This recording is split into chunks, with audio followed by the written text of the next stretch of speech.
ভারত ও পাকিস্তানের মধ্যে উত্তেজনা ক্রমশ বাড়ছে, যা একটি সম্ভাব্য সংঘাতের ইঙ্গিত দিচ্ছে। ভারত শাসিত জম্মু কাশ্মীরের পেহেলগামে ভয়াবহ সন্ত্রাসী হামলার জেরে পাল্টাপাল্টি কূটনৈতিক পদক্ষেপে চরম উত্তপ্ত দিল্লি ইসলামাবাদের সম্পর্ক।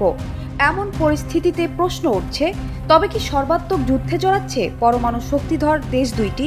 যদি সত্যিই যুদ্ধ হয়, তবে এই যুদ্ধের পরিণতি কি হবে? এরই মধ্যে ভারতের সব বিরোধী দল পাকিস্তানের বিরুদ্ধে যে কোনো পদক্ষেপের লাইসেন্স দিয়ে দিয়েছে মোদি সরকারকে। এমন পরিস্থিতিতে পাকিস্তানের প্রতিরক্ষা মন্ত্রী খাজা আসিফের সতর্কবার্তা, কাশ্মীর ইস্যু গড়াতে পারে ভারত পাকিস্তান সর্বাত্মক যুদ্ধে। পরমাণু শক্তিধর দুই দেশের মধ্যে যুদ্ধ বাঁধলে তার নেতিবাচক প্রভাব গোটা বিশ্বেই পড়বে বলেও মন্তব্য করেন তিনি। খাজা আসিফ বলেছেন, ভারত পানি বন্টন চুক্তি স্থগিত করে দুই দেশের মধ্যে সম্পর্কের গুরুতর অবনতি ঘটিয়েছেন। এটি বিশ্ব ব্যাংকের অনুমোদিত চুক্তি, তারা এভাবে এটি ভঙ্গ করতে পারে না। তাদের এই পদক্ষেপে সর্বাত্মক যুদ্ধের শঙ্কা তৈরি হয়েছে। এমনটি ঘটলে তা কেবল এই অঞ্চল ও আমাদের দেশই নয়, গোটা বিশ্বের ওপরই প্রভাব ফেলবে।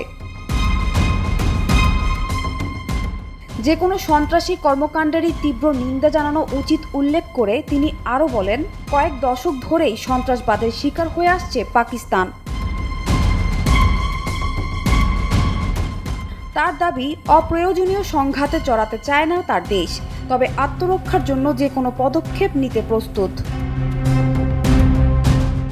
পাকিস্তানের প্রেসিডেন্টের ছেলে বিলওয়াল ভুট্টো জারদারি বলেছেন, এটি দুর্ভাগ্যজনক যে প্রত্যেক সন্ত্রাসী হামলাকেই আমরা দুই দেশের বিরোধে পরিণত করি। ঘটনার সাথে সাথে পাকিস্তানকে দায়ী করেছে ভারত। জনগণের মনোযোগ অন্যদিকে সরাতে এটি করেছে তারা। আমি আশা করি দুই দেশেই সর্বোচ্চ সংযম দেখাবে। এই মুহূর্তে পাকিস্তান অপ্রয়োজনীয় কোনো সংঘাত উস্কে দিতে আগ্রহী নয়, তবে আত্মরক্ষার জন্য সব প্রস্তুতি নেওয়া হচ্ছে। এদিকে এরই মধ্যে সিন্ধু নদের পানি প্রবাহ বন্ধ করে দিয়েছে ভারত। ভিসা বাতিলের পর ভারত থেকে নিজ দেশে ফিরতে শুরু করেছেন পাকিস্তানিরা।